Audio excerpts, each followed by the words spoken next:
ये घड़ी की आवाज कितनी डरावनी है ना कोमल। हाँ हाँ, मुझे मालूम है तू ऐसा क्यों कह रही है। तेरे दिमाग में ना अभी भी वो हॉस्पिटल की पुरानी कहानियां वो घूम रही है। नहीं, ऐसी कोई बात नहीं है। मैं तो इसलिए ऐसा कह रही हूँ क्योंकि ये अपना फ्लोर कितना सुनसान है ना। सिर्फ 2 मरीज और हम दोनों के अलावा एक स्टाफ वाला और है, बस। पता है, कभी कभी अकेले में तो मुझे भी डर लगता है। ऐसा लगता है जैसे कोई भूत बंगला हो।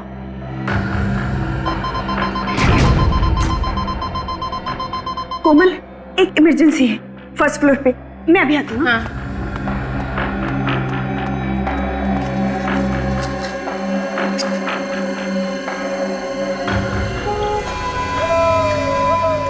ये कैसी आवाज है?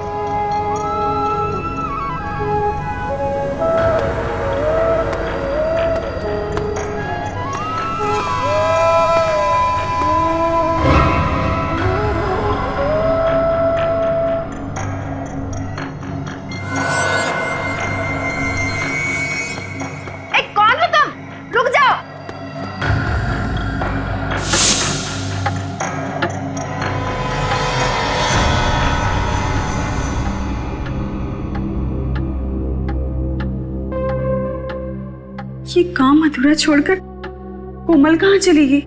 कौन हो तुम?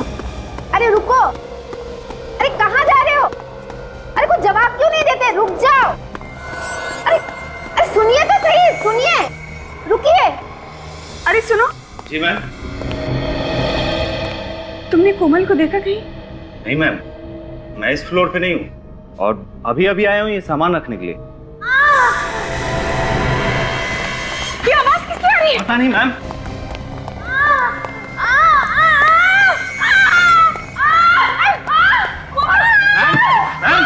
मैम क्या हुआ मैम? मैम क्या हुआ मैम? मैम क्या हुआ?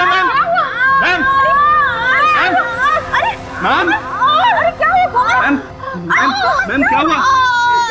एक आदमी सफेद सफेद। कौन सफेद? सफेद कपड़ों में। क्या हुआ? मैम इनके कानों से तो खून आ रहा है। जल्दी से इसे चले करो, आईसीयू ले जाना पड़ेगा। जल्दी जल्दी। जी मैम। कोमल, कोमल! अरे कोमल क्या हुआ बता?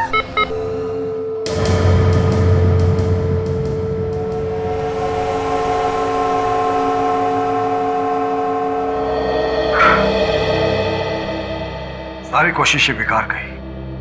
She is dead. ऐसा इसने क्या सुन लिया जिससे इसके कान के पर्दे भी फट गए और ब्रेन हेमरेज भी हो गया। इसके दिमाग में कोई बीमारी थी, इसने कभी ऐसा कुछ नहीं बताया था। सर, उस कॉरिडोर में ही कुछ हुआ था, वरना ही तो ठीक ठाक थी। जब तुम्हें ऐसी हालत में मिली थी, इसने तुमसे कुछ कहा था? नहीं सर, मुझसे तो कुछ भी नहीं कहा था, लेकिन हाँ, एक आदमी से डरी हुई थी और कह रही थी कि उसे कोई आदमी दिखा था जो सफेद कपड़ों में लिपटा हुआ था। सफेद कपड़ों में? कौन सकता है कॉरिडोर में? इस हॉस्पिटल में ही कुछ गड़बड़ है। हॉस्पिटल खुले हुए अभी कुछ दिन हुए हैं और ये सब नाटक शुरू हो गया। क्या हो रहा है? अपनी जबान पे काबू रखो और कोई भी इस तरह की अफवाह मत फैलाओ। सर, सबको मालूम है यहाँ पे पहले दिमाग का हॉस्पिटल था। इस तरह की घटनाओं की वजह से ही ये हॉस्पिटल बंद हुआ था। सुना तो मैंने भी था, उस वक्त भी ऐसे कुछ लोगों की मौत हुई थी। तुम लोगों को शर्म नहीं आती इस तरह की बातें करते हुए? जिस थाली में खाते हो उसी में छेद करते हो। सर, हमें डीन से ये सब कुछ बातें कर लेनी चाहिए। हाँ, लेकिन इसे ब्रेन हेमरेज हुआ कैसे?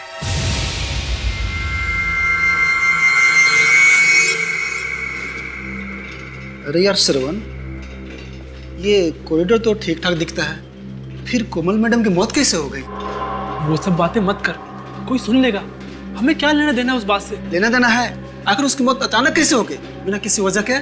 रात को 4 बजे ये सब बातें डिस्कस कर रहा है तू? आसपास कोई हो सकता है। कहाँ पे? मैं बोल भी नहीं सकता हूँ, वो सुन लेंगे तो नाराज हो जाएंगे। तुम्हें ना यार पक्का डरपोक है।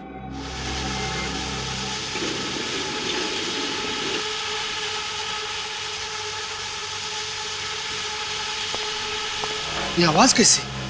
मैंने कहा ना कोई है यहाँ पर। तू चुपचाप जल्दी चल यहाँ से। देखा क्या? वो जो गया अभी। कौन? मैंने तो नहीं देखा। अच्छा तू रुक यहीं, मैं अभी आता हूँ। अभी तो इतना डर रहा था, अब अचानक कहाँ जा रहा है तू? मैं अभी आके बताता हूँ।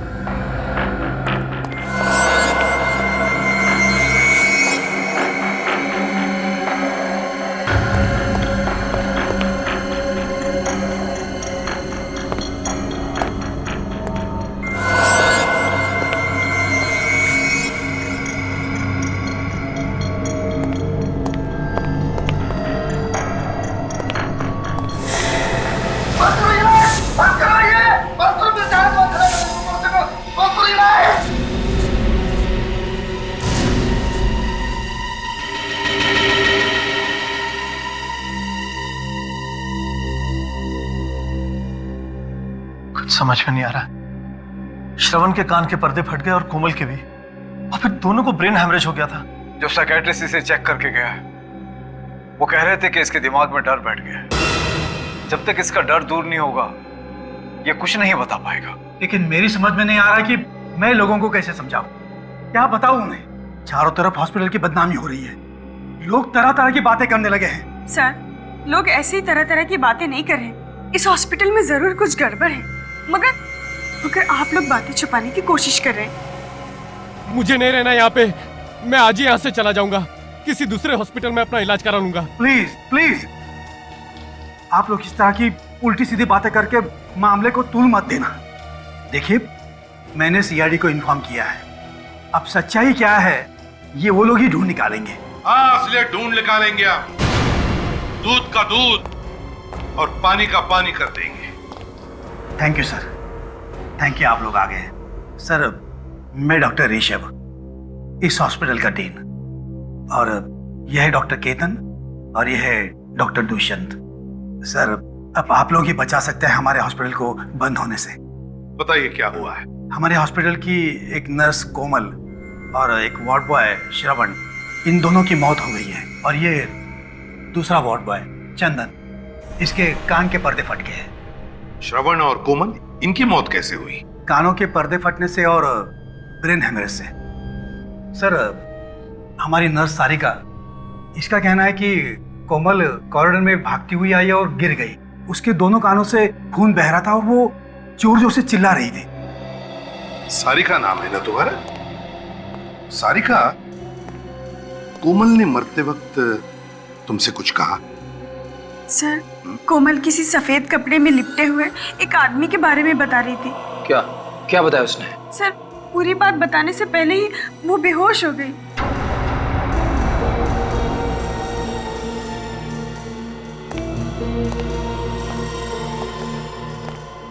चंदन और श्रवण, क्या इन दोनों के साथ भी वैसा ही हुआ जैसा सारिका बता रही है? जी सर, इन दोनों की मौत भी ठीक वैसी हुई, और वो भी उसी कॉरिडोर में। अच्छा, ये चंदन ने खुद कुछ बताया था? नहीं सर, ये कुछ बोलने की हालत में नहीं है। बोलने की हालत में नहीं है? डॉक्टर साहब। हाँ। चंदन, श्रवण और कोमल, इन तीनों के मेडिकल रिपोर्ट्स और चंदन का ब्लड सैंपल चाहिए हमें। श्योर। और वो कॉरिडोर दिखाइए जहां पर कान के पर्दे फटने से और ब्रेन हेमरेज से दो मौतें हुई हैं। आइए सर। चलिए।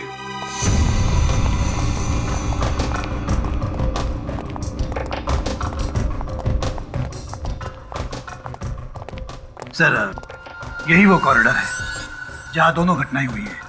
सारिका, तुम उस वक्त कहां पर थी? सर, मैं और कोमल सामने कैबिन में बैठे हुए थे सर। फिर कुछ देर के लिए मैं नीचे चली गई रिसेप्शन पर। जब वापस आकर देखा तो कोमल कैबिन में नहीं थी सर। तभी मैंने देखा कि वो वहां से भागती हुई आ रही है और उसके कान से बहुत खून निकल रहा था सर। सर, चंदन और श्रवण दोनों यही बेहोश मिले थे। यहीं पर, इसी कॉरिडोर? हाँ सर। डॉक्टर ऋषभ, कितने वार्ड्स हैं यहाँ इस कॉरिडोर में? सर, 2 पेशेंट वार्ड्स, एक सप्लाई रूम और एक एग्जामिनेशन रूम। चार कमरे हैं। विवेक, काजल, इन चारों कमरों को अच्छी तरह से चेक करो और जितने भी उंगलियों के निशान हैं सब के सब उठाओ।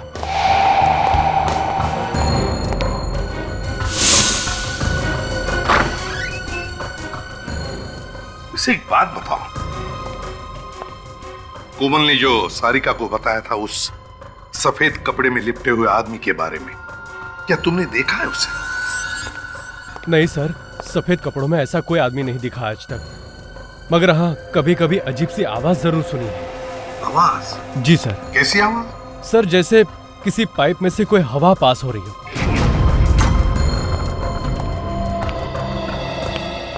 डॉक्टर ऋषभ। Yes sir. आपको हमारे साथ चलना होगा, आपसे कुछ जरूरी सवाल करने हैं।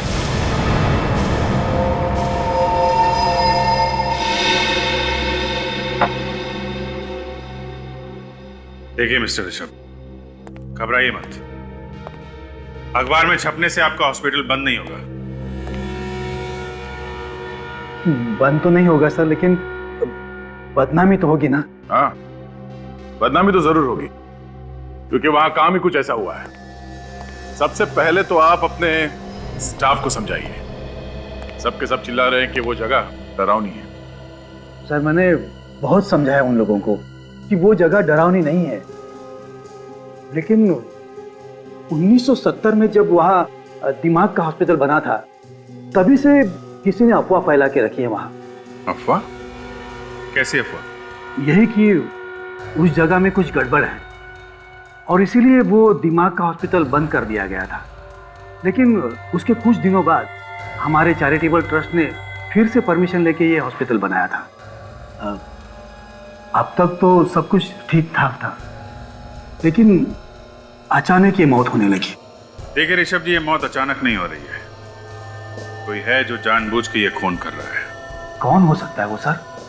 ये आप बताइए, आपको किसी पे शक है? सोच के बताइए।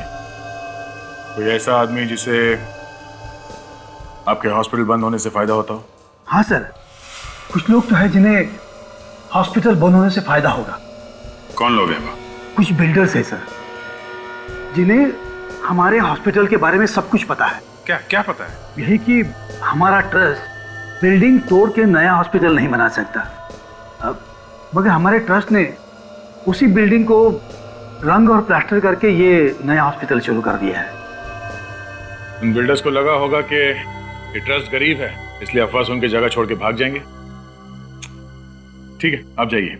और हाँ, उस फ्लोर पे जितने भी मरीज हैं उन सबको वहां से हटा दीजिए। जरूर सर। चलो। इस हॉस्पिटल का इतिहास टटोलना होगा और बिल्डर्स के बारे में भी पता करो। कौन लोग हैं जो हॉस्पिटल बंद कराना चाहते हैं?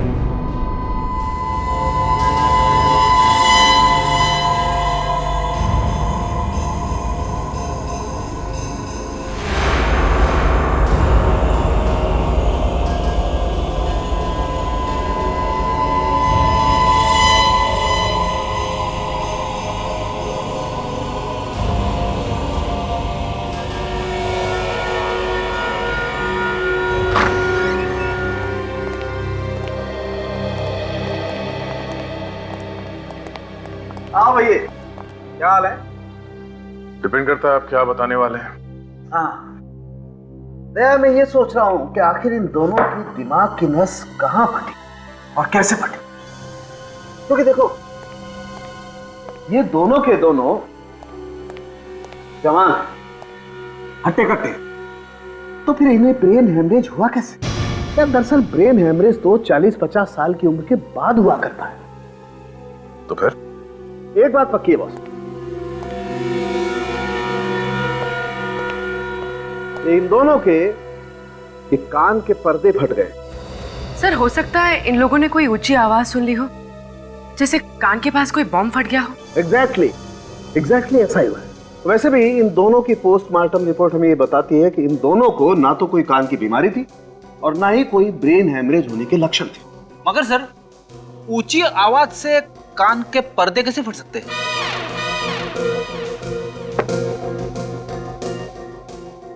अपना कान यहाँ लाओ, अपना कान मेरे मुंह के पास लाओ। हाँ! जवाब मिल गया क्या? क्या बोला? ये तो गया।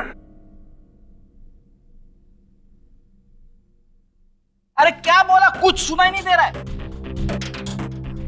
दया, ऐसी 4000 मेगाहर्ट्ज की आवाज अगर कान के पास क्रिएट की जाए तो कान के पर्दे फट सकते हैं। चाट बाजार?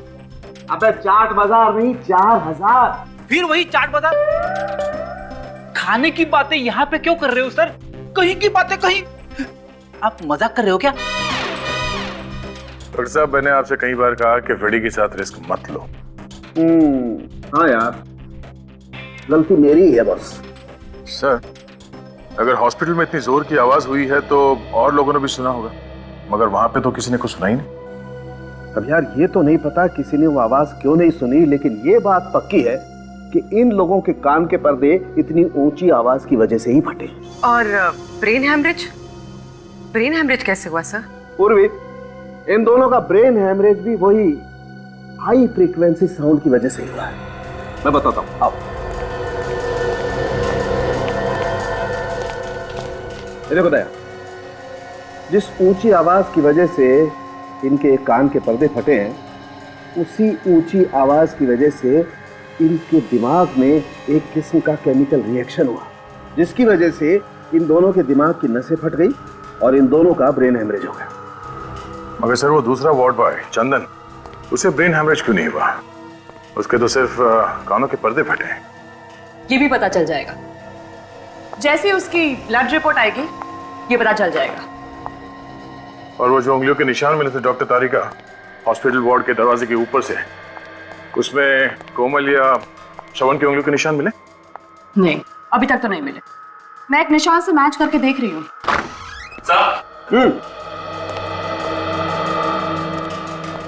सर, चंदन के खून की रिपोर्ट। Okay, thank you.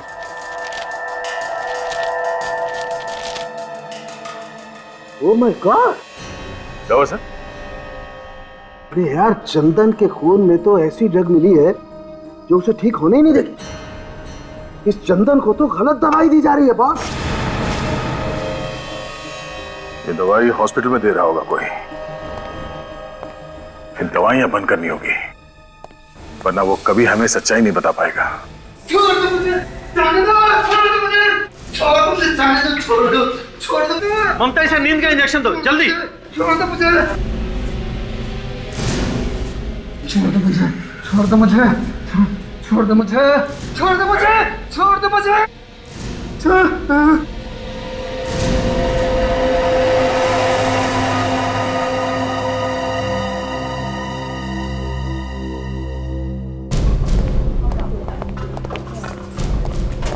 इसे हर तरह की दवाइयां कर दी, लेकिन इसकी हालत में कोई भी सुधार नहीं आ रहा। ममता, तुम ऐसा करो, जो प्रेस्क्राइब्ड इंजेक्शन है ना, वो इसे दे दो। जी डॉक्टर। एक मिनट, बंद करिए, रोको। इसे अब और उल्टी सीधे दवाएं नहीं दी जाएंगी, समझे?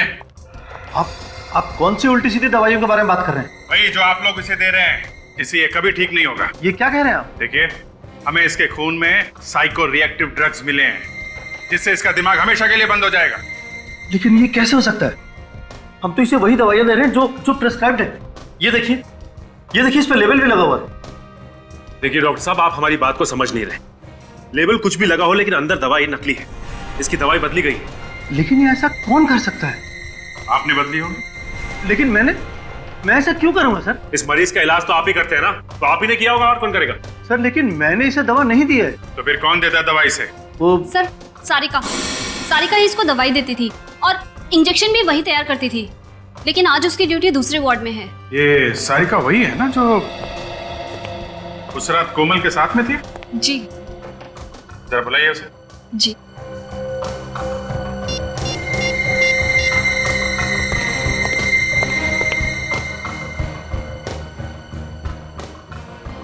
सर, वो फोन नहीं उठा रही है। सर, कहीं वो भाग तो नहीं गई? सारिका, मेरे से क्या हो गया? सारिका, क्या हुआ?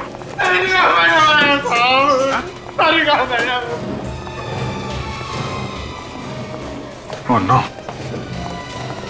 देखो जरा, ये तो मर चुकी है। ओह, ये हथेली देखो, लगता है जहरीली पेन मारी गई है और नीला पड़ गया आसपास। काजल, अच्छी तरीके से बॉडी चेक करो।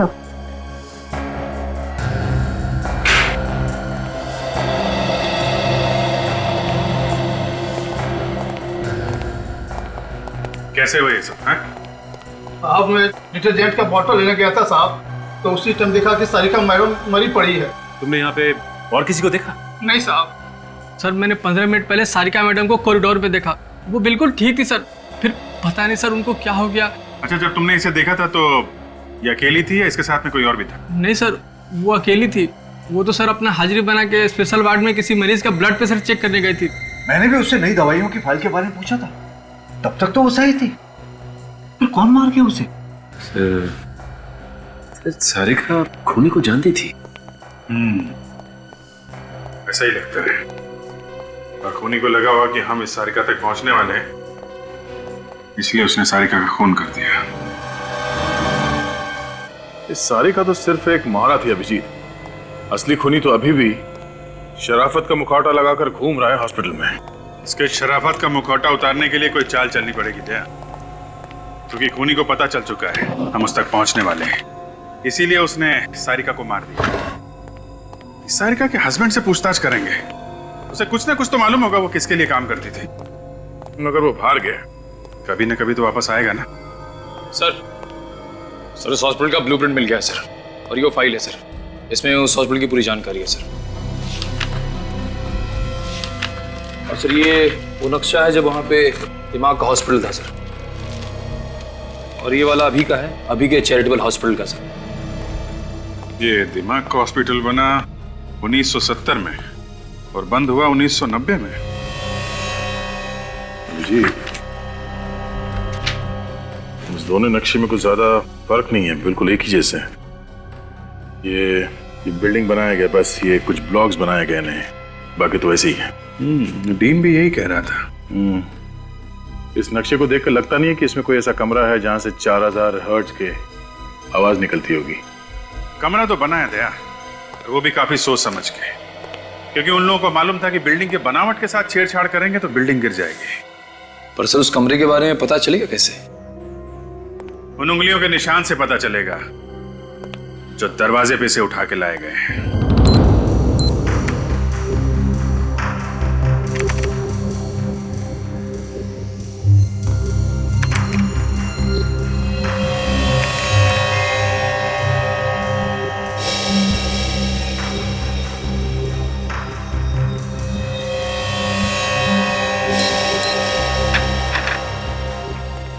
अभिजीत, हॉस्पिटल के उस कॉरिडोर में जितने भी दरवाजे हैं उन सब पर उंगलियों के निशान तो काफी है, लेकिन मरने वालों में से किसी की भी उंगलियों के निशान वहां पर नहीं है। कमाल की बात है, एक भी निशान नहीं है। नहीं, एक और कमाल की बात है, उस कॉरिडोर में एक कमरा ऐसा भी है जिसके दरवाजे पर सिर्फ 2 लोगों की उंगलियों के निशान है। और वो 2 निशान है किसके? विवेक और काजल के। विवेक और काजल की उंगलियों के निशान उस दरवाजे पे मिले? शायद हुआ ऐसा होगा कि खूनी ने जाते वक्त दरवाजे पर जितने भी उंगलियों के निशान थे सब साफ कर दिए, लेकिन जब काजल और विवेक कमरे में चेक करने के लिए पहुंचे तो उनकी उंगलियों के निशान उस दरवाजे पर रह गए। मतलब खूनी हॉस्पिटल का ही कोई आदमी है, और उन दोनों मरने वालों को जो कुछ भी हुआ है उस कमरे में ही हुआ है। शायद खूनी वहां छुप के बैठा होगा। मगर उस कमरे को विवेक और काजल ने बहुत अच्छी तरह से चेक किया और वहां पे ऐसी कोई चीज नहीं मिली जिसकी आवाज से कानों के पर्दे फट जाएं। फिर भी दया, फिर से चेक करना पड़ेगा वो कमरा। सर 2 बिल्डर्स के बारे में पता चला है सर, जो दुआ कर रहे कि हॉस्पिटल बंद हो जाए और वो लोग उसे खरीद सके। अच्छा, कौन लोग है ये? एक है जयंत और दूसरा दामोदर। सर ये जयंत वहाँ पे एक हाउसिंग सोसाइटी बनाना चाहता है और दामोदर वहाँ पे एक बड़ा सा मॉल बनाना चाहता है। तो फिर इन दोनों में से कोई है जो हॉस्पिटल को बदनाम करके फायदा उठाना चाहता है। एक अजीब बात और है सर। अरे तो पेट में क्यों छुपा रखा है, बता ना क्या अजीब बात है? ये दामोदर पिछले 1 महीने से कर्नाटक में है, लेकिन जयंत उसी हॉस्पिटल में भर्ती है जहाँ पे ये सब हो रहा है। अच्छा, जयंत उसी हॉस्पिटल में है।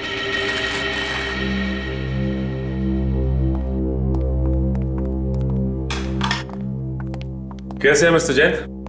कैसी है तबीयत आपकी? क्या बताऊं सर, कैसा हूं। यहाँ खून हो रहा है, चारों तरफ डर है, मैं भी डरा हुआ हूं। हमें तो लगा कि आप बहुत खुश होंगे कि 2-4 लोग और मर जाएं, और ये हॉस्पिटल बंद हो जाए, और हॉस्पिटल के बंद होते ही यहाँ पे आप एक नई बिल्डिंग खड़ी करते। सर, जैन बहुत बड़ा आदमी है, उसके साथ छेड़छाड़ करने से हंगामा हो सकता है, और फिर अगर न्यूज़पेपर में आ गया तो हमारे हॉस्पिटल की बदनामी होगी सर। तो अब क्या हो रहा है, हैं? अब क्या हो रहा है डॉक्टर ऋषभ? कोई कसर बाकी है हॉस्पिटल की बदनामी होने की? जो कुछ भी हुआ है ना, इसी कमरे में हुआ है, इसी कमरे में। सर, यहाँ तो मरीजों की जांच होती है। तो फिर इसका मतलब है बहुत सारे मरीज आते होंगे इस कमरे में? हाँ। तो फिर उनके उंगलियों के निशान कैसे नहीं इस कमरे के दरवाजे पर? क्या बिना हाथ लगाए अंदर घुस आते? ये आप क्या कह रहे हैं? मैं भला ऐसा क्यों करूंगा? मैं कुछ समझा नहीं। इतने नासमझ तो आप लगते नहीं हैं। आप इस हॉस्पिटल की जमीन को खरीदना चाहते हैं ना, इसलिए हॉस्पिटल को बदनाम करने के लिए आपने लोगों का खून कर दिया। यहाँ का स्टाफ और यहाँ के मरीज हॉस्पिटल छोड़कर भाग रहे हैं, लेकिन आप है कि यहीं पे चिपके हुए। क्यों? मैंने खून नहीं किया। तो फिर हॉस्पिटल में मरीज बन के आने का आपका मकसद क्या है? मरीज हूँ तो मरीज बनकर ही आऊंगा ना। रेडी? या जितनी भी मशीन है, एक एक मशीन को अच्छी तरह से चेक करो, एक एक मशीन को। कोई भी चीज छूटनी नहीं चाहिए। वो चीज यहीं पर छुपी है जिसमें से वो भयानक आवाज आकर लोगों के कानों के पर्दे फटे, समझे? वैसे ये आपकी रिपोर्ट तो बताती है कि आपके दिल में दर्द उठा था और आप भागते हुए हॉस्पिटल चले आए थे, लेकिन हॉस्पिटल के डॉक्टर्स का कहना है कि आपके सीने में दर्द कुछ नहीं हुआ था, सब नाटक था। जब तक दर्द चला गया था। ओह, आपका दर्द चला गया, लेकिन आप यहाँ पे चिपक कर बैठ गए। क्यों? बोलती बंद हो गई ना? इस हॉस्पिटल में जो भी खून हो रहे हैं आपकी देखरेख में हो रहे हैं, और यहाँ तक कि कोमल और सारिका का खून भी आप ही ने करवाया है। ऐसी कौन सी चीज है वो? ये जो आपकी सारी मशीन है ना, सब खोल कर देखेंगे, पता चल जाएगा कहां से आवाज आती है। वो खोल के देखेंगे? जी हाँ। ये मशीनें खराब हो जाएगी सर, बहुत कीमती मशीनें हैं ये। आपकी मशीनें कीमती है या इंसान की जान कीमती है? कैसे डील है आप? कैसे डॉक्टर है आप? आपको ऐसे नहीं लगता कि पता लगाना चाहिए क्यों जाने जा रही है लोगों की? रेडी? ये सारी मशीन खोलने का हमारे पास सामान है ना? है ना सर, गाड़ी में लेकर आओ, और मजदूर भी लेकर आओ। कुछ तोड़ के देखना है। तोड़ना है? सर आप मानो या ना मानो, ये खून मैंने नहीं किए। तो फिर मरने से पहले सारिका इस वार्ड में क्यों आई? मुझे नहीं मालूम। हमेशा तो दूसरी नर्स आती थी, पता नहीं उस दिन वो क्यों आई थी।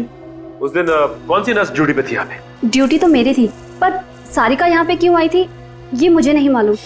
ये तो हम पता लगा ही लेंगे, लेकिन जब तक ये केस सॉल्व नहीं हो जाता आपको इस हॉस्पिटल में कुछ और दिन आराम करना होगा। जी। हाँ जी, बोलिए क्या चाहिए? हम लोग CID से। आप प्रतीक हैं, सारिका के हस्बैंड? जी। देखिए, एक अजीब बात पता चली है। जो आदमी हॉस्पिटल में मर्डर कर रहा है, आपकी वाइफ उसके साथ मिली हुई थी। शक था मुझे भी यही शक था। जरूर वो कोई गलत काम कर रही है।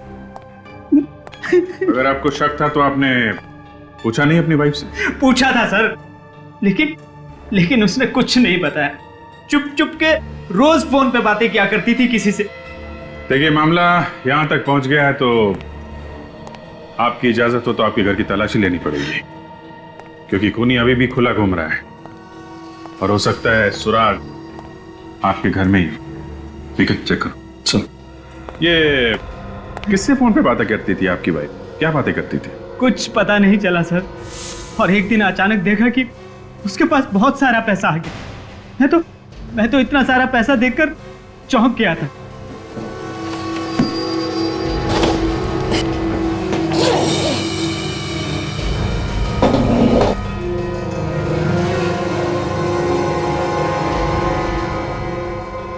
सर, तो म्यूजिकल इंस्ट्रूमेंट ये आप बजाते हैं? ये कहां से आई? अच्छा, आपके घर में मिला और आपको मालूम नहीं? कहां से आई? सर मुझे कुछ नहीं मालूम, मैं तो इसे पहली बार देख रहा हूँ। सर, कहीं वही इंस्ट्रूमेंट तो नहीं है जिसकी अजीब सी आवाज उस कॉरिडोर में सुनाई देती थी? हो सकता है ये बजता था और लोग वहां पहुंच जाते थे ये सुनने के लिए कि क्या बज रहा है। मगर हाँ, कभी कभी अजीब सी आवाज जरूर सुनी। आवाज? जी। कैसी आवाज? सर, जैसे किसी पाइप में से कोई हवा पास हो रही हो। यही है,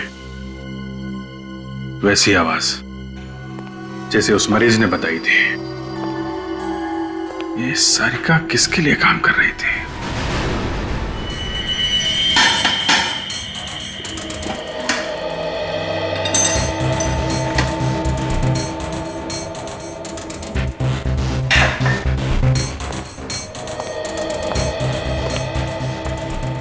सर, इस आदमी को पता भी नहीं कि क्या करना है, फिर भी इसने सारी मशीनें खोल के रखी है।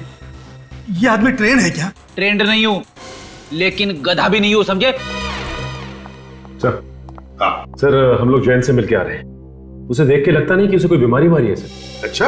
और तो और सारिका ने मरने से पहले आखिरी बार जैन से ही बात की। और सर सारिका की ड्यूटी भी नहीं थी उस वक्त उस वार्ड में। तो बताइए डॉक्टर ऋषभ, इकट्ठा कट्ठा आदमी जयंत आपके हॉस्पिटल में मरीज बनकर लेटता है और आपकी हॉस्पिटल की नर्स सारिका उससे मिलने के बाद मर जाती है। कैसे? मालूम नहीं सर। और सारिका, बताइए सारिका वहां पर गई क्यों उस वार्ड में जब उसकी ड्यूटी नहीं थी? मुझे मालूम नहीं सर। अरे इसके अलावा कोई जवाब है क्या नहीं आपके पास?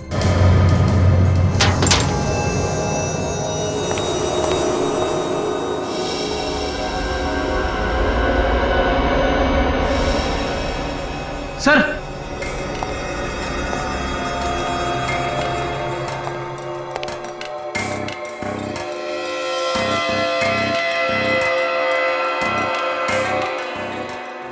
सोनिक वेपन, आवाज का हथियार। ये भी आवाज का हथियार, ये भी तीन आवाज का हथियार। कौन से हथियार सर? कौन से हथियार? ये वही हथियार है जिसमें से वो भयानक आवाज निकलने की वजह से चंदन, कोमल और श्रवण के कान के पर्दे फट गए। ये तीनों डिवाइसेस इस मशीन के अंदर कैसे पहुंचे? ये तो हम भी पूछना चाहते हैं आपसे डॉक्टर ऋषभ, ये तीनों के तीनों आवाज के हथियार इतने बड़े मशीन के अंदर कहां से आए? बताइए कहां से आए, बताइए। सर, ये देखिए सर, ये वायरिंग इस कमरे से होके उस कमरे की तरफ जा रही है। लेकिन सर वो आवाज इतनी जोर से हुई कि उन तीनों के कान के पर्दे फट गए, तो फिर वो आवाज हमें क्यों सुनाई नहीं दी? आपको क्यों नहीं सुनाई पड़ी? सचिन, बाहर मजदूर आए होंगे, बुलाओ उन्हें अंदर।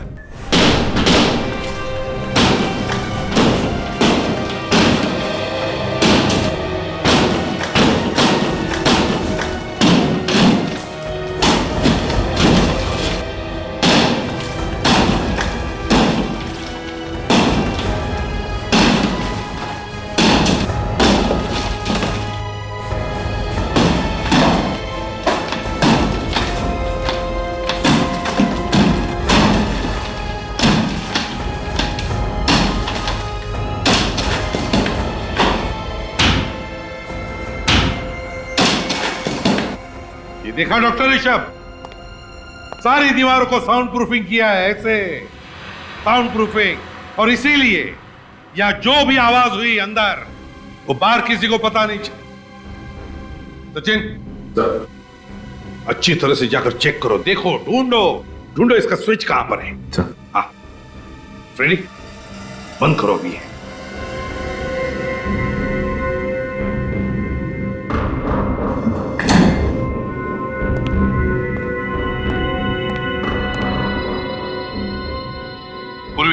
फ्रेडी, अपने अपने कान इन ईयर मफ से अच्छी तरह से ढक लो, हैं? जरा भी लापरवाही हुई तो जान जा सकती है, समझे? हाँ हाँ सर। Freddy, Freddy. सर, जरा सी भी आवाज सुनाई नहीं दे रही है। Very good, excellent.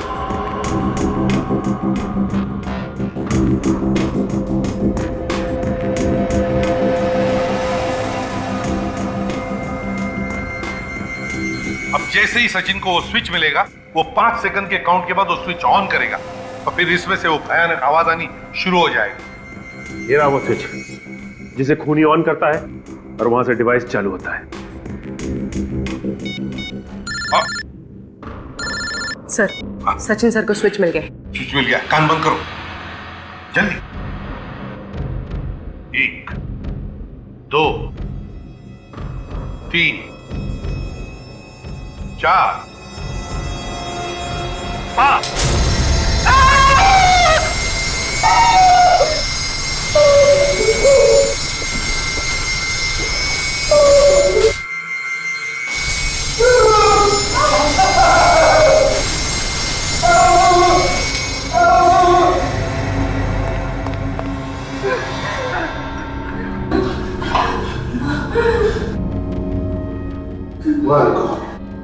भयानक लाइट है,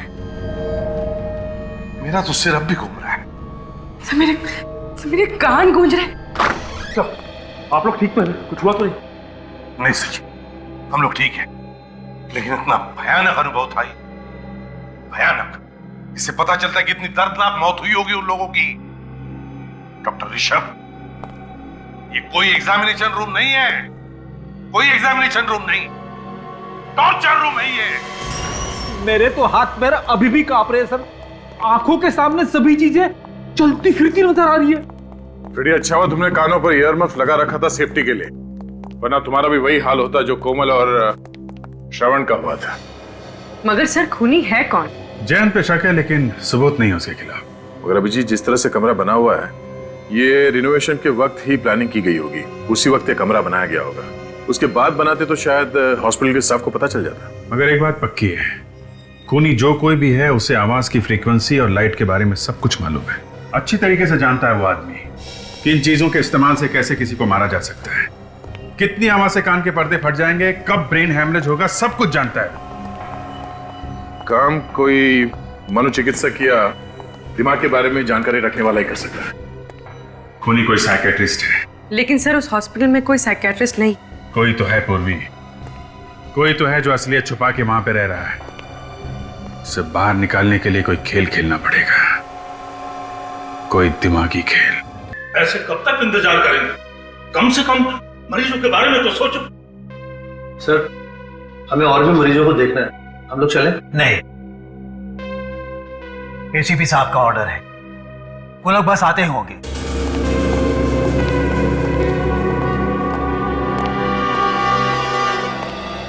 सर, पता चला कि खूनी कौन है? हाँ बिल्कुल पता चल गया, बस थोड़ी देर में बता देंगे। लेकिन फिलहाल हम आप लोगों की हिफाजत करने के लिए आए हैं। किस तरह की हिफाजत सर? आप लोगों पर जिस तरह से हमले हो रहे हैं, उन हमलों से आपकी हिफाजत। सर, ऐसा हो सकता है, इन हमलों से बच सकते हैं हम लोग। क्यों नहीं बच सकते? आप लोगों के कान के पर्दे फटना, ब्रेन हेमरेज होना, इन सभी हमलों से आप बच सकते हैं, क्योंकि हमारे फोरेंसिक सर्जन डॉक्टर साळुंखे इन्होंने एक स्पेशल इंजेक्शन बनवाया है उसके लिए। कहीं हम लोग और भी बीमार तो नहीं हो जाएंगे इस इंजेक्शन से? जी नहीं, आप लोग बिल्कुल मत घबराइए। बहुत सारे टेस्ट करने के बाद ये इंजेक्शन बनाया गया है। मैंने अपने ऊपर भी टेस्ट किया है इस इंजेक्शन को। बिल्कुल चिंता मत कीजिए, कोई प्रॉब्लम नहीं होगी। डॉक्टर साळुंखे, बताएंगे कि इस इंजेक्शन में कौन सी दवाई है? I mean, फॉर्मूला क्या है? आप लोगों में से कोई दिमाग का डॉक्टर होगा तो पहचान सकता है फार्मूला क्या है। फिर भी सर, आप बताइए तो सही। सोडियम पेंटाथॉल सीरम है इसका नाम। लाओ, आ दो। क्या कर रहे हैं आप? क्या हो गया डॉक्टर दुष्यंत? आपने अपना हाथ पीछे क्यों खींच लिया? कुछ परेशानी है क्या आपको? नहीं, कोई परेशानी नहीं है, लेकिन ये समझ में आ गया है कि आप लोग क्या करने जा रहे हैं। अरे वाह, क्या बात, बड़े होशियार हैं आप डॉक्टर दुष्यंत हैं। तो फिर बताइए ना, बताइए क्या करने वाले हैं हम? आप लोग हम सबको बेवकूफ बना रहे हैं, क्योंकि सोडियम पेंटाथॉल मानसिक रोग दूर नहीं करता है, बल्कि सच्चाई उगलवाने की दवा है जो कि अपराधियों को दी जाती है। डॉक्टर दुष्यंत, ये सब आप कैसे जानते हैं? वो डॉक्टर दुष्यंत तो और भी बहुत कुछ जानते हैं, है ना डॉक्टर दुष्यंत? ENT स्पेशलिस्ट, कान नाक और गले के स्पेशलिस्ट। वैसे आप मत घबराइए, इसमें सिर्फ ग्लूकोज का पानी है। हाँ डॉक्टर दुष्यंत, तुम्हारी सच्चाई जानने के लिए किया हुआ ये ड्रामा है, समझे? बोलिए क्या बोलना है?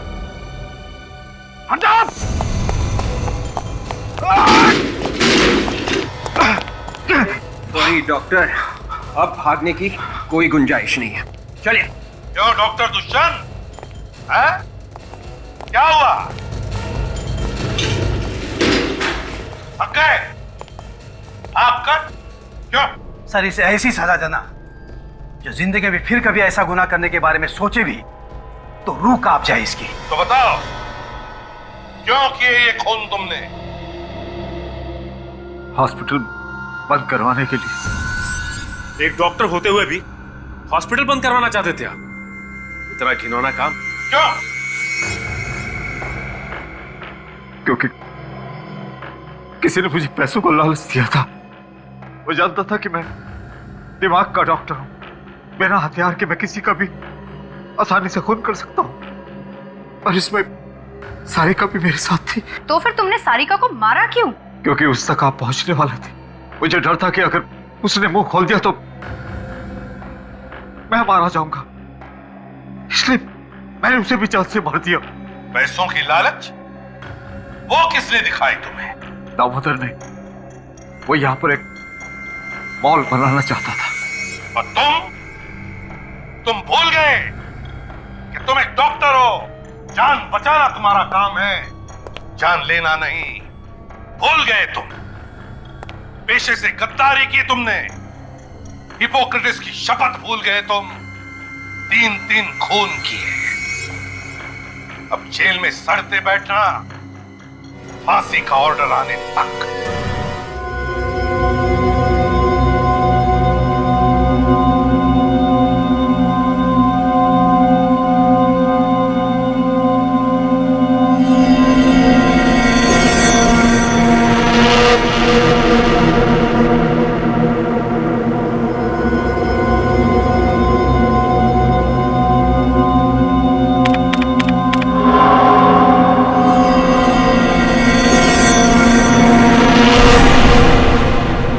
क्या करूं, लिखूं कि नहीं लिखूं?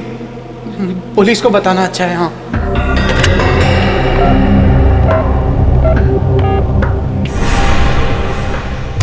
लेकिन अगर पुलिस ने कुछ नहीं किया तो एडिटर बोलेगा मुझे क्यों नहीं बताया।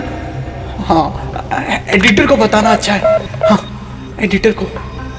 अगर मेरा शक गलत निकला तो हमारे अखबार की बहुत बदनामी हो जाएगी, पर अगर मेरा शक सही निकला तो आग लग जाएगी, आग हर जगह। क्या करूं, कुछ समझ में ही नहीं आ रहा है। What should I do?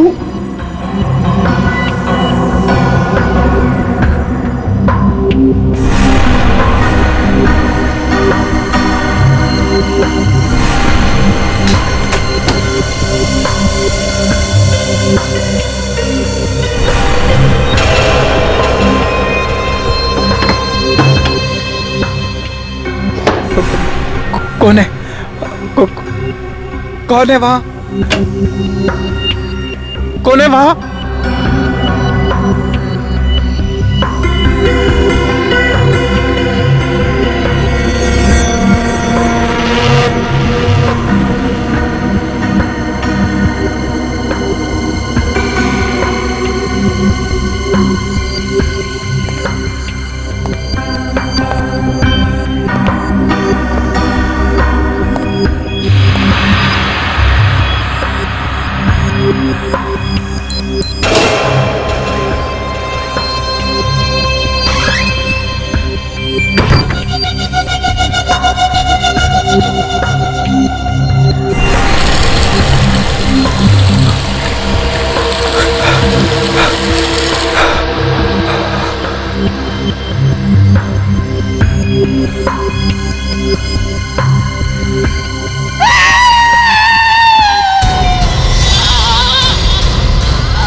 लगता है ये यहाँ पे हाथ धो रहा था, तभी इस पे पीछे से अटैक हुआ।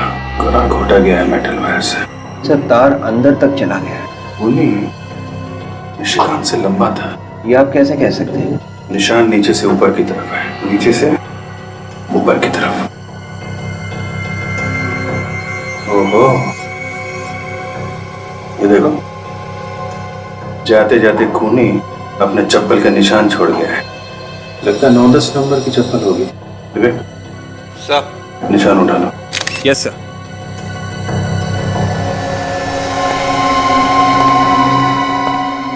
कुछ मिला काजल? तो सारी चीजें उधर दिख रही हैं। खूनी ने निशिकांत के केबिन की अच्छी तरह से तलाशी ली है। मेज में ऐसा क्या था जो खूनी यहाँ से चुराना चाहता था? सर ये देखिए सर, निशिकांत ने अपने केबिन में सर ये मैग्नेटिक लॉक लगा रखा है। बाकी ऑफिस के किसी भी केबिन में ऐसा मैग्नेटिक लॉक नहीं है सर। अच्छा। ये ताला तो कार्ड से खुलता है ना, चाबी वगैरह तो नहीं होती? नहीं सर, ये कार्ड से खुलता है। निशिकांत के अलावा किसके पास था ये कार्ड? सर ये कार्ड सिर्फ उन्हीं के पास रहता था। अब उन्होंने ये कार्ड किसी और को दिया हो सर, ये मुझे नहीं पता।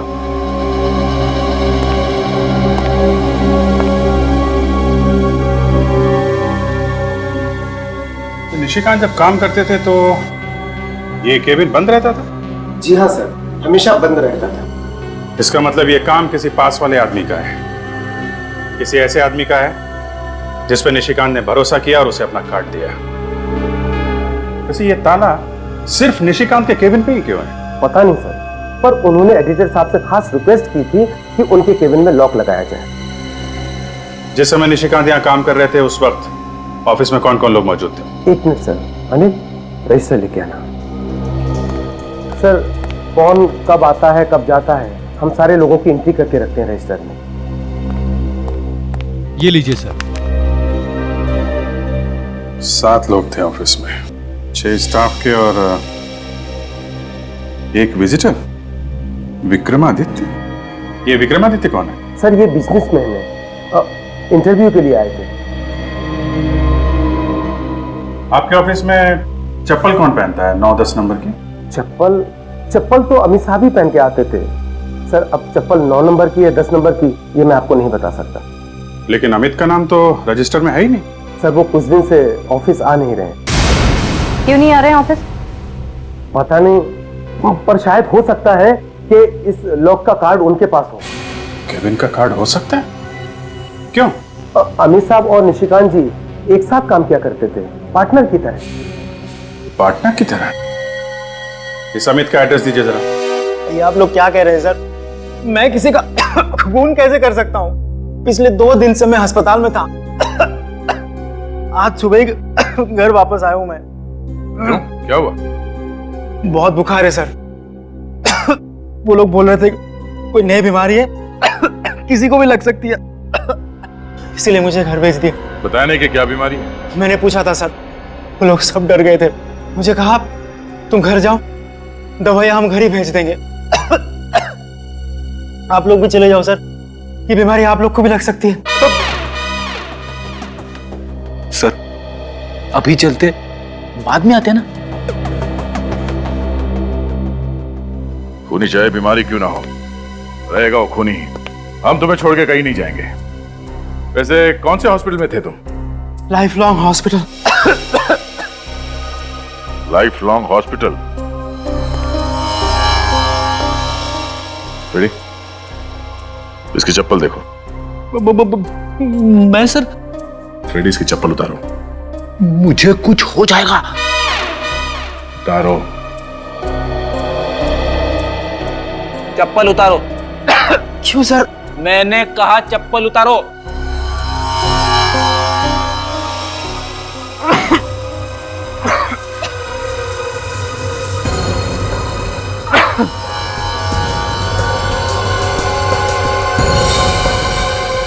सर बिल्कुल वैसी चप्पल है सर, 9 नंबर।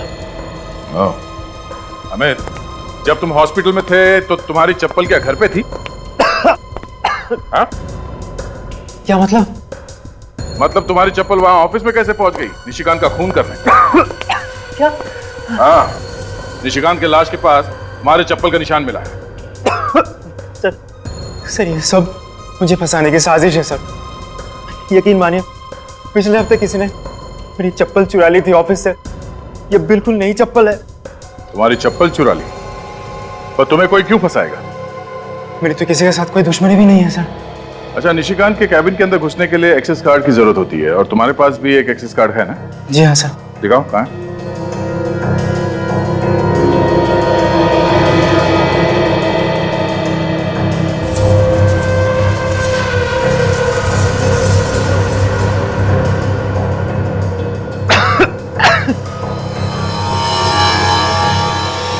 अरे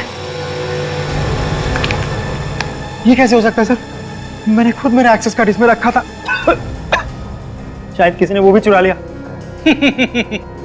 चप्पल चोरी हो गई, एक्सेस कार्ड भी चोरी हो गया।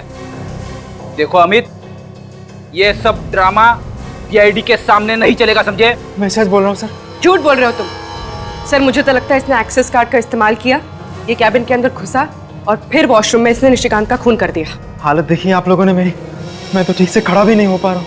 आप लोग हॉस्पिटल वालों से क्यों नहीं पूछ लेते जाके? उनसे भी पूछ लेंगे। अच्छा ये बताओ कि तुम्हें किसी पे शक है? कौन मार सकते हैं निशिकांत को? ये जरूर रागिनी का काम होगा। रागिनी? कौन रागिनी?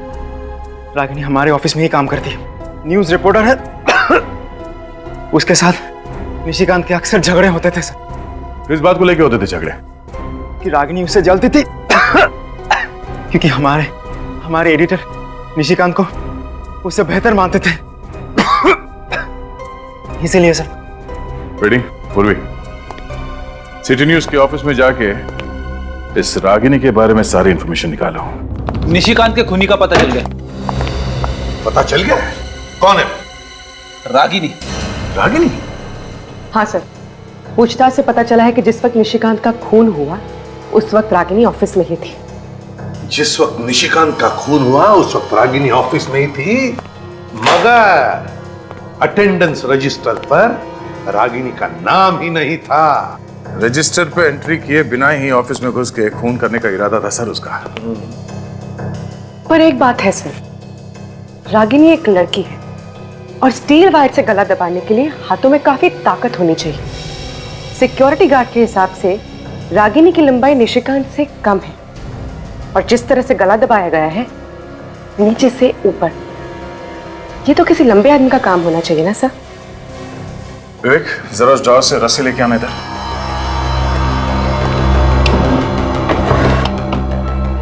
दोनों हाथ से पकड़ो। अब विवेक की हाइट मुझसे कम है, मेरे गले पे भी वैसे निशान आ सकते हैं नीचे से ऊपर अगर इस तरह से मार दिया हो। लाओ रस्सी। अब मेरे पीठ पे चढ़ो। यस, अगर पीठ पे चढ़ के रस्सी खींच लिया जाए तो निशान नीचे से ऊपर की तरफ आएगा। क्यों? तो मतलब दया पीछे से लटक कर गला दबा दिया। शायद रागिनी ने निशिकांत का खून इसी तरह किया है। अरे आप लोगों का दिमाग ठिकाने पे तो है? आप लोग सोच भी कैसे सकते हैं कि मैं निशिकांत का खून कर सकती हूँ? अरे वो तो मेरे साथ काम करता था, फिर मैं उसका खून करने के बारे में सोच भी कैसे सकती हूँ? और वैसे भी कभी सुना है किसी लड़की को खून करते हुए? ये तो आप रहने दीजिए कि लड़की खून नहीं कर सकती। हम लोग रात दिन खून की बातें करते रहते हैं। हमें अच्छी तरह से पता है कि कौन खून कर सकता है और कौन नहीं। इसीलिए आप लोगों को हर इंसान खूनी ही नजर आता है। जी बिल्कुल नजर आता है। आप ये बताइए कि कल रात जब निशिकांत का खून हुआ तो आप ऑफिस में ही थी ना? अरे ऑफिस में काम करती हूँ तो ऑफिस में ही रहूंगी ना। और ऑफिस में और भी तो लोग थे। ऑफिस में जो और लोग थे उनका नाम रजिस्टर में साफ साफ लिखा हुआ है, सिर्फ एक नाम नहीं लिखा हुआ था और वो है तुम्हारा नाम, मिस रागिनी कुमार। अच्छा, रजिस्टर में नाम नहीं है? ऐसा कैसे हो गया? शायद मैं जल्दबाजी में नाम लिखना भूल गई। वैसे किस चीज की जल्दी थी आपको? कहीं भी आग लगी थी या फिर कुछ छिपाना था आपको?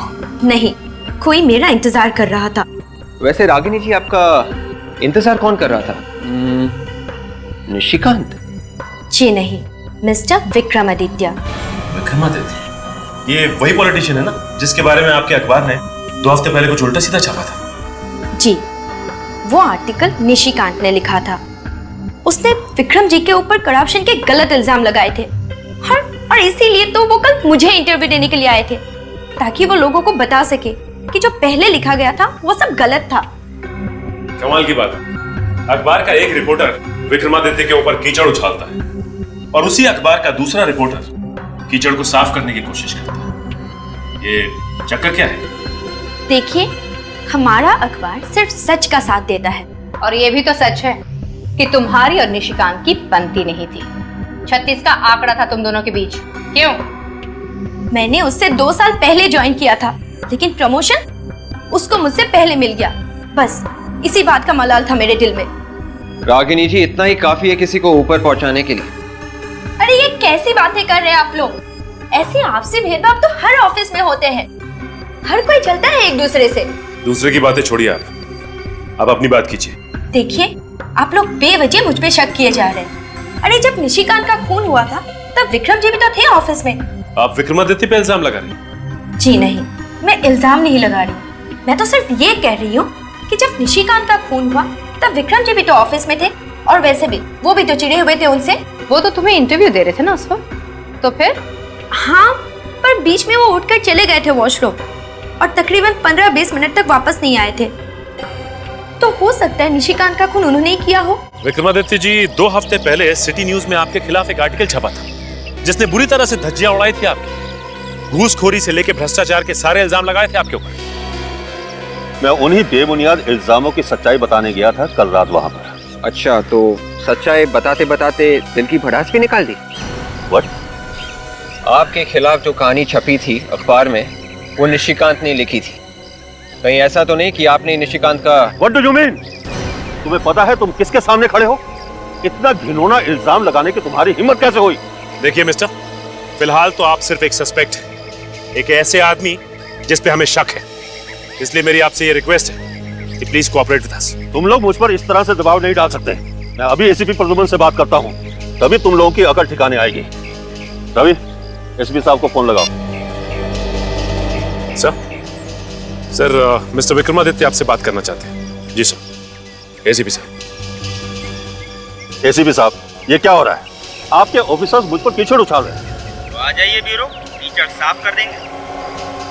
व्हाट? नहीं सर, मैं सीआईडी ब्यूरो नहीं आ सकता। मैं इनके सभी सवालों के जवाब यहीं पर दे दूंगा। हाँ।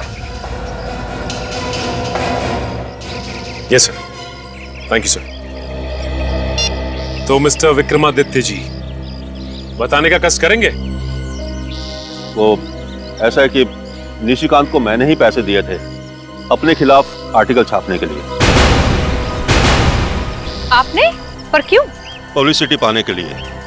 मैंने सोचा अपने ही खिलाफ अखबार में छपवा दूंगा और फिर उसी रिपोर्ट को गलत साबित करके इल्जाम राइवल कंपनी पे डाल दूंगा। पर उस खून से मेरा कोई लेना देना नहीं है। ये कैसे मान लें? आप 9:30 बजे इंटरव्यू देने के लिए गए और 9:45 के आसपास वॉशरूम इस्तेमाल करने के बहाने आप बाहर चले गए और ठीक 20 मिनट के बाद आप वापस लौटे और उसी दौरान निशिकांत जी का खून हुआ। मैं वाकई उस वक्त बाथरूम में था। पता नहीं कैसे कल अचानक इंटरव्यू देते वक्त मेरे पेट में गड़बड़ हुई और गड़बड़ इतनी ज्यादा हुई कि इंटरव्यू मुझे आधे में ही छोड़कर आना पड़ा। ये अचानक आपका पेट कैसे खराब हो गया? वैसे तो मैं खाने पीने में बहुत ज्यादा सावधानी रखता हूँ, बाहर का कुछ खाता पीता नहीं। तो फिर कल रात ऐसा क्या खा लिया था जिससे पेट खराब हो गया आपका? कल तो मैंने सिर्फ जूस ही पिया था। तो क्या किसी ने जूस में कुछ मिला दिया? जूस का फ्लास्क मैं खुद ही भरता हूँ। और जूस भी खुद ही बनाते हैं? नहीं, बाजार से टेट्रा पैक खरीदता हूँ।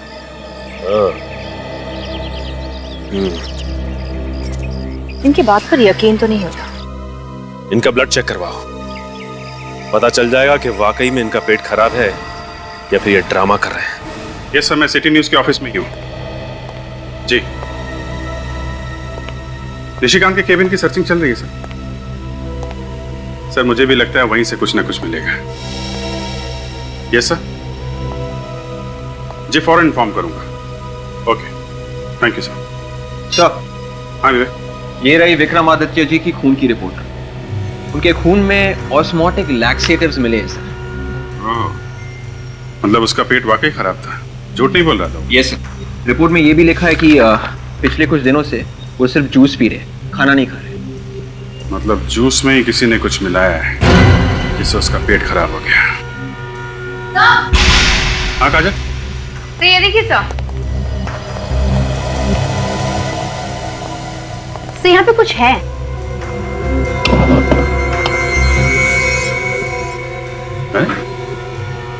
यहाँ मेज के नीचे अखबार चिपका के रखा है, निकालो जरा।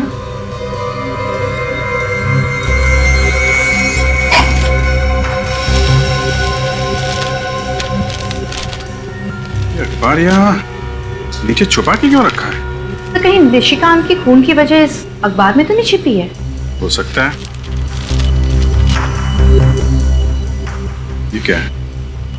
इस न्यूज के कुछ शब्दों को उसने मार्क कर रखा है। कौन सी न्यूज है ये? किसी किशोर नाम के बिजनेसमैन के किडनैप होने की न्यूज है ये। सर कहीं इस किशोर की किडनैपिंग और निशिकांत के खून का आपस में कोई संबंध तो नहीं? हो सकता है। एक काम करो विवेक, वसंत नगर पुलिस स्टेशन जाओ और इस किशोर के केस की जितनी भी डिटेल्स है सब लेके आओ। शायद ये किशोर ही वो कड़ी है जो मैं इस केस में आगे लेकर जाएगा। किशोर की किडनैपिंग हुई नहीं, कोई भी उसे उठाकर नहीं ले गया था। क्या मतलब? सर हम लोग अभी अभी वसंत नगर पुलिस स्टेशन से आ रहे हैं। वहां पे किसी भी किशोर नाम के बिजनेसमैन के किडनैप होने की रिपोर्ट लिखवाई नहीं गई है। अरे कुछ भी बोल रहा विवेक, तुझे इस केस के बारे में कुछ नहीं मालूम? वो बात नहीं है सर। सर हम लोग किशोर के घर गए और वहां जाकर पता चला कि किशोर नाम का आदमी कोई रहता ही नहीं है। उस एड्रेस पे कोई घर है ही नहीं। उस एड्रेस पर कोई घर है ही नहीं? तो इसका मतलब है पेपर वालों ने ये झूठी खबर छपवाई। सर निशिकांत ने यह खबर लिखी नहीं है, मगर ये अखबार उसने छुपा के रखा था, तो जरूर इसमें कुछ ना कुछ होगा सर। और दया, इस खबर की वजह से ही निशिकांत का खून हुआ है। विवेक, पूर्वी, काम करो, इस पेपर के एडिटर के पास जाओ और उससे पूछो कि ये स्टोरी किसने लिखी। Yes sir. पर सर ये स्टोरी नकली है तो फिर छापी क्यों होगी? सर हो सकता है अखबार में छापने के लिए कुछ मसाला ना रहा हो, इसलिए मनगढ़ंत स्टोरी छाप दी। नहीं निखिल, इसके पीछे कुछ और ही है। जरूर ये red coat northern side 2 armed man, ये जरूर कोई कोड वर्ड है। कुछ तो छुपा है इन शब्दों के पीछे। हाँ सर, खबर में छुपा के कोई खुफिया संदेशा भेजा जा रहा है।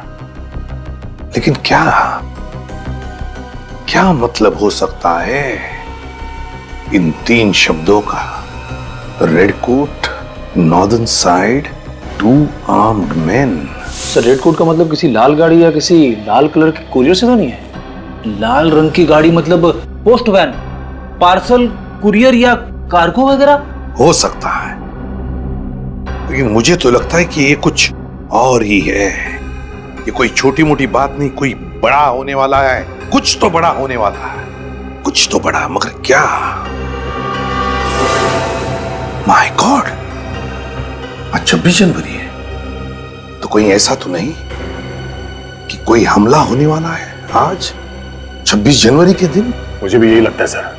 कहां पे सर? वसंत नगर। वसंत नगर तो बहुत बड़ा एरिया है सर, किस जगह पे होने वाला पता कैसे चलेगा?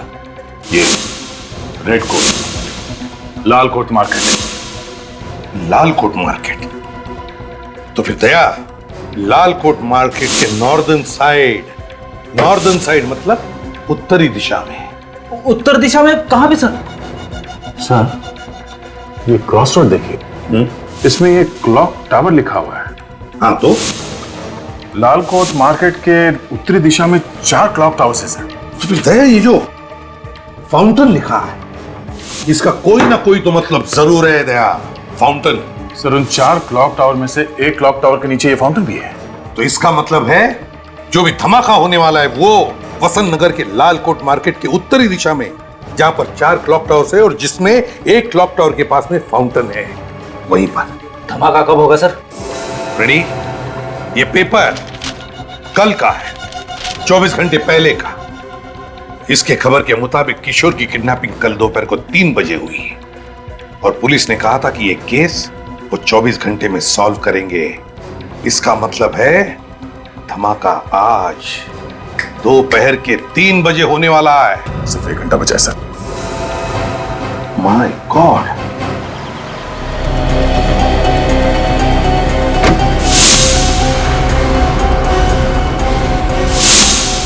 3 बजने में 5 मिनट बाकी है विवेक।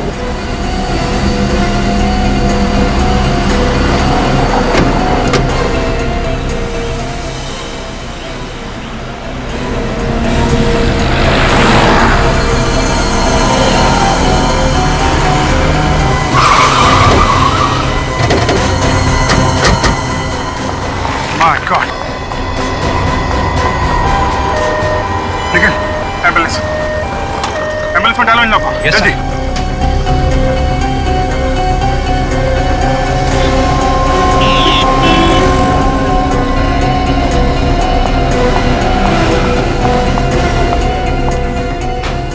संभाल के। मैम आपको कुछ नहीं होगा, संभाल के, संभाल के। दूसरी बॉडी भिजवा। काजल, काजल, सर क्या हुआ? I'm okay, sir. पता नहीं आतंकवादी हमारे देश को निशाना क्यों बनाते हैं। सेंटिमेंटल टाइम नहीं है काजल। ये पता लगाना जरूरी है इस ग्लास के पीछे कौन है। एक बार ये लोग हाथ में आ गए ना, एक एक ग्लास का हिसाब लेंगे इनसे। सर बॉम्ब इसी कार में लगा के रखा था। देखो अंदर कुछ मिलता है क्या? कहीं ये ब्लास्ट कोई चेतावनी तो नहीं है आगे आने वाली किसी बड़ी मुसीबत के लिए? सीनियर इंस्पेक्टर अभिजीत बोल रहा हूँ CID से। लाल कोट मार्केट में एक बम ब्लास्ट हुआ है। हाँ लगता तो है किसी आतंकवादी संगठन का हाथ है। आप पूरे शहर में रेड अलर्ट करवा दो अभी के अभी। या सर हाँ नहीं सर चेजिस नंबर मिल गया। मिल गया? जी सर। क्या है? 1PO 9834F। 9834F। Very good. पता चल जाएगा इस कार का मालिक कौन है। Hello RTO।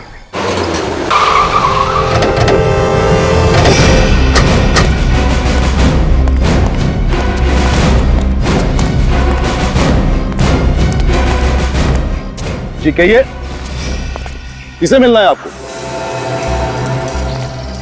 प्रतीक से मिलना है। नहीं प्रतीक हूं। ZX097097 ये तुम्हारी गाड़ी का नंबर है? जी हाँ, पर वो गाड़ी तो मैंने 20 दिन पहले बेच दी। आतंकवादियों को बेच दी? आप लोग है कौन? आतंकवादियों के बाप CID। क्या हुआ सर, मेरी गाड़ी को क्या हुआ? बॉम्ब ब्लास्ट हुआ है, 150 लोग मारे गए। ब्लास्ट? सर मेरे यकीन कीजिए सर, मैंने वो गाड़ी 20 दिन पहले बेच दी। कार किसे बेची? सर वो शेरा नाम के किसी आदमी को। शेरा का एड्रेस तो होगा ना, कहाँ रहता है शेरा? वो तो पता नहीं है सर। तुमने शेरा को कार बेची और तुम्हें मालूम नहीं कहाँ रहता है? उसका एड्रेस नहीं तुम्हारे पास? सर मेरे बेटे ने इंटरनेट पे ऐड डाली कार बेचने के लिए। शेरा ने सारे डील वही मंजूर कर ली। बिना कार को देख के उसने खरीदने के लिए हाँ कर दिया? सर वो मेरे बेटे ने कुछ फोटोज डाली थी कार की, तो शेरा को कार पसंद आ गया। तुम्हारे बेटे को बुलाओ। वो तो पुणे गया है सर, ऑफिस के काम से। I see। अच्छा इस शेरा ने पेमेंट चेक से किया होगा? नहीं सर, शेरा ने मेरे बैंक अकाउंट में कैश जमा करवा दिया था और फिर घर आकर कार की चाबी ले गए। शेरा घर आया था तो तुमने उसे देखा है? उसका स्केच बनवा सकते हो? नहीं सर, वो जब आया था घर पे मैं था नहीं घर पे। तो खुद आके तुम्हारे घर के अंदर से गाड़ी की चाबी लेके गया? सर मेरे नौकर ने दी थी चाबी। नौकर को बुलाओ। उसे तो मैंने पिछले हफ्ते ही नौकरी से निकाल दिया था, अब पता नहीं कहाँ होगा। कमाल है सर, इसके पास तो सभी बहाने पहले से ही तैयार है। शेरा का ईमेल एड्रेस है या वो भी नहीं है तुम्हारे पास? हाँ सर, ईमेल एड्रेस है। चलो शुक्र है, किसी चीज के लिए तो हाँ बोला तुमने। लेके आओ। सर रागिनी का जरूर उन लोगों के साथ कनेक्शन है जिन्होंने बॉम्ब ब्लास्ट करवाया था, और इसीलिए उसने पेपर में वो झूठी कहानी छपवाई थी। देखने में एक कहानी और असल में बॉम्ब ब्लास्ट करने वालों के लिए वो कोड वर्ड था। और निशिकांत को इस बात की भनक लग गई थी, शायद इसीलिए रागिनी ने उसका खून कर दिया। काजल तो पीछे देखो। चलो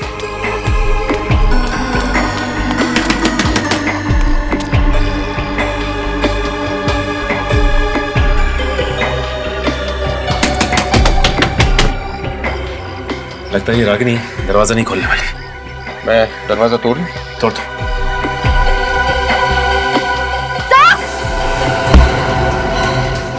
क्या हुआ काजल? सर रागिनी यहाँ से भाग रही है। Oh my God. देख तुम उधर जाओ, मैं यहाँ देख।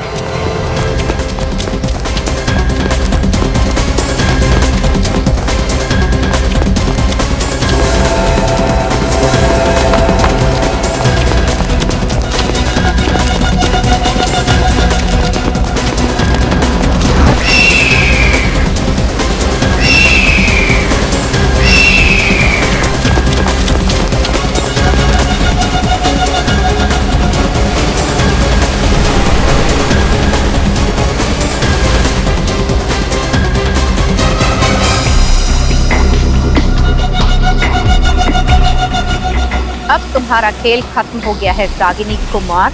हाँ, ठीक कहा तुमने, खेल खत्म हो चुका है। रागिनी! रागिनी!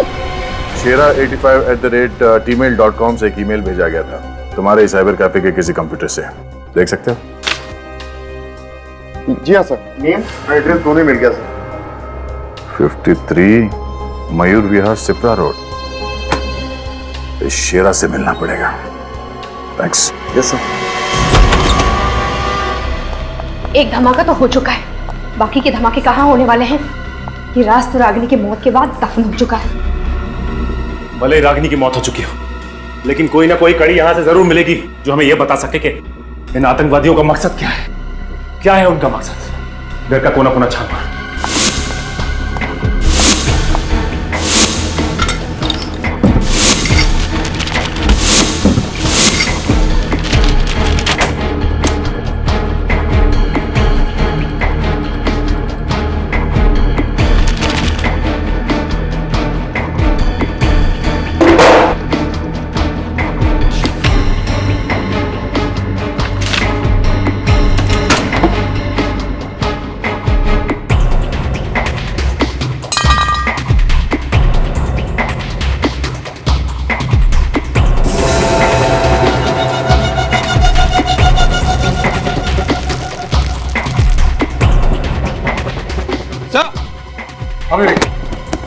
क्या मिला?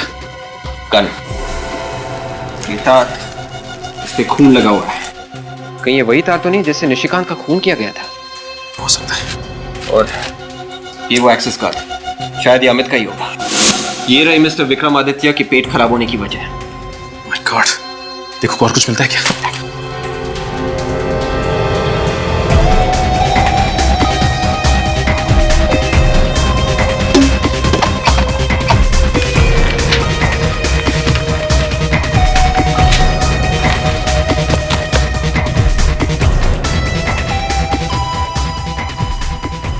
ये देखिए सब, पता जी, इतने सारे पासपोर्ट। एक ही शक्ल है, पर हर पासपोर्ट में नाम अलग अलग है। प्रीति, अमृता, शिल्पा, नुपुर, कामना, लक्षिता। और यहाँ पे ये रागिनी बन के रह रही थी, और उसने अखबार में जर्नलिस्ट की नौकरी भी की ताकि आसानी से छुप छुप के आतंकवादियों को मैसेज भेज सके। इन लोगों ने काफी लंबी प्लानिंग की है। अखबार में आर्टिकल्स और क्रॉसवर्ड के जरिए पूरे देश में आतंकवाद फैलाया जा रहा है। हाँ विवेक, इसका लैपटॉप चेक करो, देखें क्या मिलता है।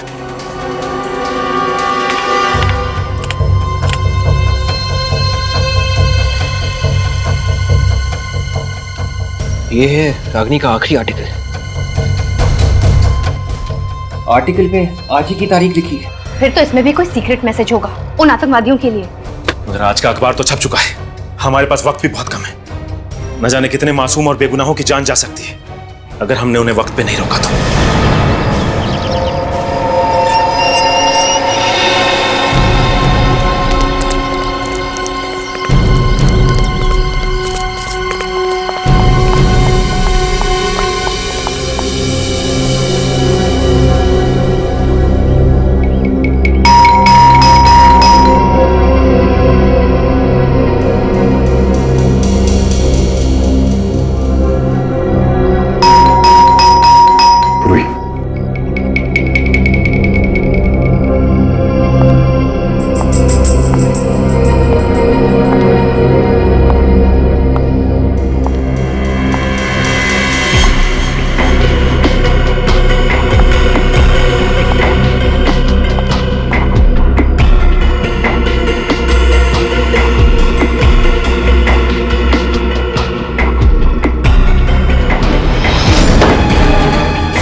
अंदर तो कोई दिख नहीं रहा। आतंकवादियों ने अपना ठिकाना बदल तो नहीं दिया? सर कहीं शेरा ने साइबर कैफे में गलत एड्रेस तो नहीं दे दिया? इस घर की अच्छी तरह से तलाशी लो। अगर वो आतंकवादी यहाँ पर थे तो कुछ ना कुछ सबूत जरूर मिलेगा। देखो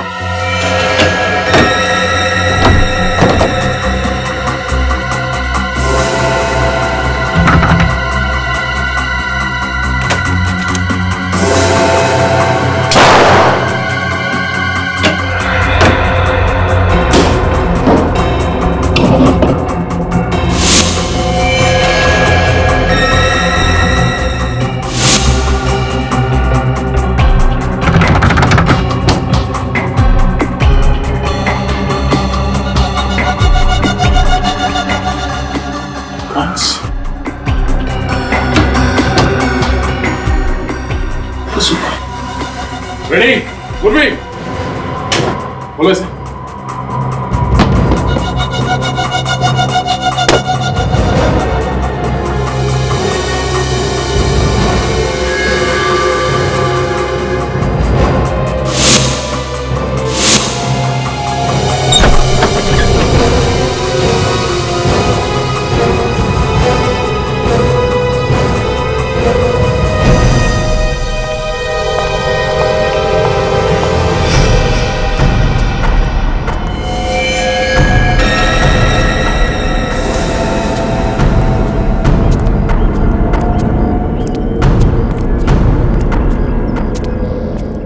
My God.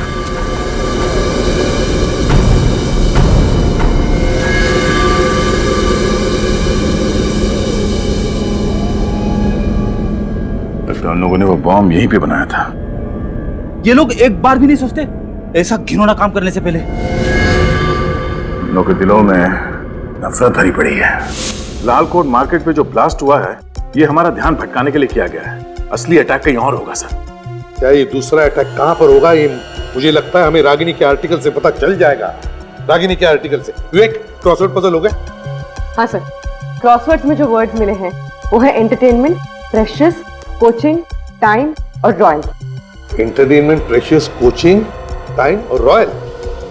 तो इनके कोई कनेक्शन है रागिनी के आर्टिकल में से? रागिनी के आर्टिकल में हमने ये वाले शब्द मार्क किए sir. Club, school, 9 o'clock, necklace of queen pearl. ये क्या हो सकता है? सर रानी चौक को क्वीन पर्ल नेकलेस के नाम से भी जाना जाता है क्योंकि वहां पे जितनी भी दुकानें हैं वो नेकलेस के शेप में है सर, सेमी एंगुलर शेप में। मतलब अगला ब्लास्ट रानी चौक में होगा? रानी चौक एरिया कोई भीड़ भाड़ का इलाका तो नहीं है। ज्यादातर टेररिस्ट वहीं पर ब्लास्ट करते हैं जहां पर काफी सारे लोग मर सकते हैं। एक काम करो, शहर का मैप लेकर आओ। ये देखो, ये रानी चौक इलाका है। अब हम देखते हैं कि क्रॉसवर्ड में ऐसे कौन से शब्द हैं जो हमें बताएंगे कि ये बॉम्ब ब्लास्ट कहां पर होने वाला है रानी चौक इलाके में। सर क्रॉसवर्ड में ये शब्द है कोचिंग और इस आर्टिकल में शब्द है स्कूल। तो रानी चौक इलाके में ये जो स्कूल है टॉयलैंड स्कूल, कहीं ये ब्लास्ट स्कूल में तो नहीं होने वाला है? Toyland school? My God. पूर्वी, टॉयलेट स्कूल में अभी इसी वक्त फोन करो और उनसे पूछो क्या 26 जनवरी है तो उनके स्कूल में कोई फंक्शन है क्या, और अगर है तो कैंसिल करो फंक्शन इसी वक्त जल्दी। Hello toilet school. हाँ जी मैं सीआईडी से सब इंस्पेक्टर पूर्वी बोल रही हूँ। आपके स्कूल में कोई फंक्शन होने वाला है 26 जनवरी को? क्या नहीं? Okay sir. हाँ सर, उनके स्कूल में कोई कंस्ट्रक्शन का काम चल रहा है, 1 हफ्ते से स्कूल बंद है। इसका मतलब है निशाना कोई और ही है, स्कूल नहीं। सर इस क्रॉसवर्ड में ये एक और शब्द है एंटरटेनमेंट और इस आर्टिकल में ये शब्द है क्लब। और रानी चौक इलाके में बहुत सारे रिक्रिएशनल क्लब हैं, तो कहीं ये ब्लास्ट किसी क्लब में तो नहीं होने वाला? हाँ हो सकता है। हेलो, हाँ आतंकवादी संगठन के बारे में पता चल गया? Very good. हाँ ओके, या thank you so much sir. ये काम किसी तरकश आतंकवादी गुट का है सर। तरकश? यार इन लोगों ने तो बहुत सारे शहरों में बहुत से ब्लास्ट किए हैं, कितने सारे लोगों की जानें ली है, लेकिन इस बार हम उनका मकसद पूरा नहीं होने देंगे, नहीं होने देंगे मकसद पूरा। विवेक, इंटरनेट से पता लगाओ इनके तरकश की गतिविधियों के बारे में, निकालो कुंडली उनकी।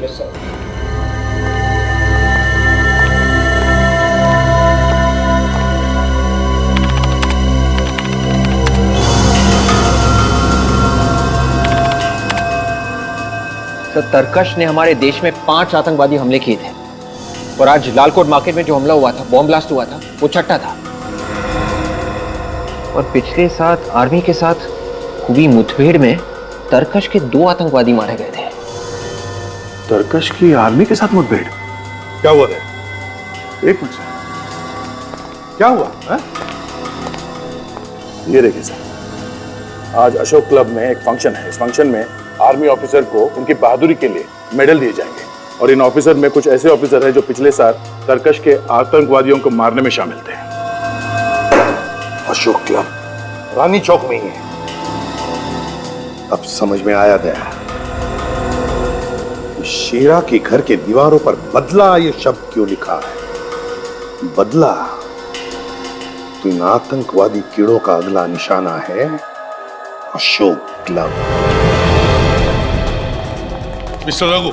Yes sir. मैं एसीपी प्रद्युमन, सीआईडी से। चलिए सर। हाँ। सर आपका फोन आते ही मैंने पूरे क्लब की सिक्योरिटी टाइट करा दी सर। यहाँ अंदर आने के कितने दरवाजे हैं? 5 दरवाजे हैं सर, और 5 के बाहर कड़ा पहरा है। और अगर हमला उन्होंने ऊपर से किया तो? सर हमारे मिलिट्री हेलीकॉप्टर ऊपर सिक्योरिटी राउंड लगा रहे हैं। ये सुनिए। मिस्टर रघु, आपकी सिक्योरिटी अरेंजमेंट बहुत अच्छी है, मगर हम यहाँ किसी मामूली आतंकवादी ग्रुप के बारे में बात नहीं कर रहे हैं। हम बात कर रहे हैं दुनिया का बहुत ही खतरनाक आतंकवादी ग्रुप तरकश के बारे में। इन्होंने कई बार कड़ी से कड़ी सिक्योरिटी में घुसकर हमला किया है। एक काम करो, क्लब का ब्लूप्रिंट दिखाओ हमें। आतंकवादी अंडरग्राउंड से ही आएंगे। ये देखो, एंट्रेंस के नीचे 4 ड्रेनेज टनल्स है, 1A, 1B, 2A, 2B, और हॉकी के पीछे की तरफ ड्रेनेज 3A और 4A, 2, कुल मिला के 6 टनल्स है। तो लगता है ये अंडरग्राउंड से ही आएंगे, टनल में से। तो सामने के जो 4 टनल्स है इस पे तो सिक्योरिटी है। हाँ। मगर पीछे 2 ड्रेनेज जो है इस पे सिक्योरिटी लगाई इसने? नहीं सर। नहीं? What nonsense! किस तरह की सिक्योरिटी है ये? दिखाइए हमें। दया, यहीं से आएंगे वो। चलो।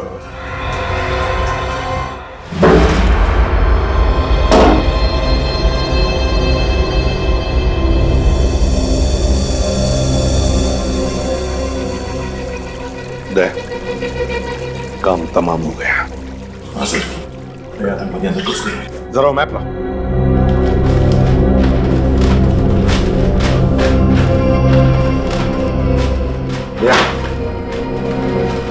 ये वो दोनों ड्रेनेज टनल्स हैं।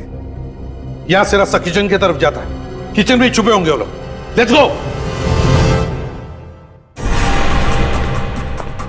कोई बाहर का आदमी आया? नहीं सर, यहाँ तो सब अंदर के ही लोग हैं। सर रामू और गणेश को किसी ने स्टोर रूम में बांध के रखा है। रामू और गणेश? हाँ जी। किधर? स्टोर रूम में। Oh my God! इसमें क्या है? वो लोग थे सर, हमारे कपड़े पहनकर ऑडिटोरियम में गए हैं। तुम्हारे कपड़े पहनकर ऑडिटोरियम में? वेटर के कपड़े पहनकर?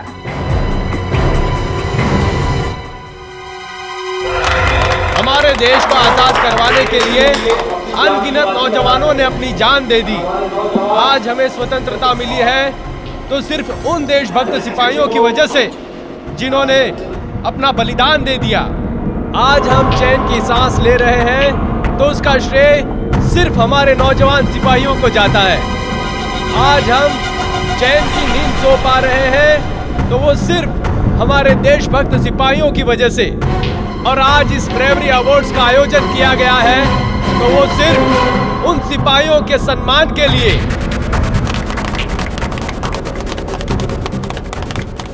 तो हमारे देश वाले चैन से सो सकते हैं। आज उन सिपाहियों को हम सब मिलकर सलामी देते हैं। जय हिंद। सीआईडी?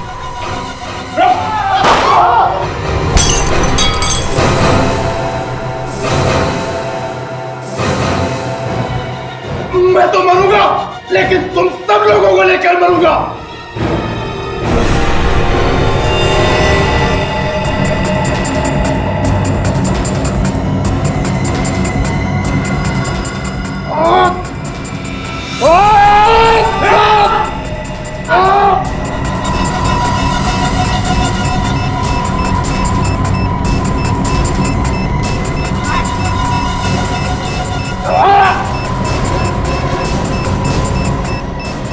सर, और एक बंदा मिला है, तरकश ग्रुप का।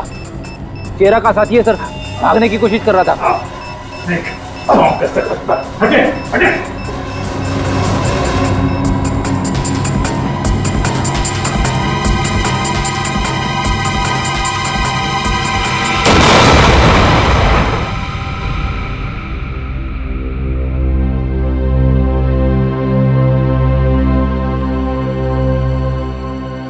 तरकश, खेल खत्म।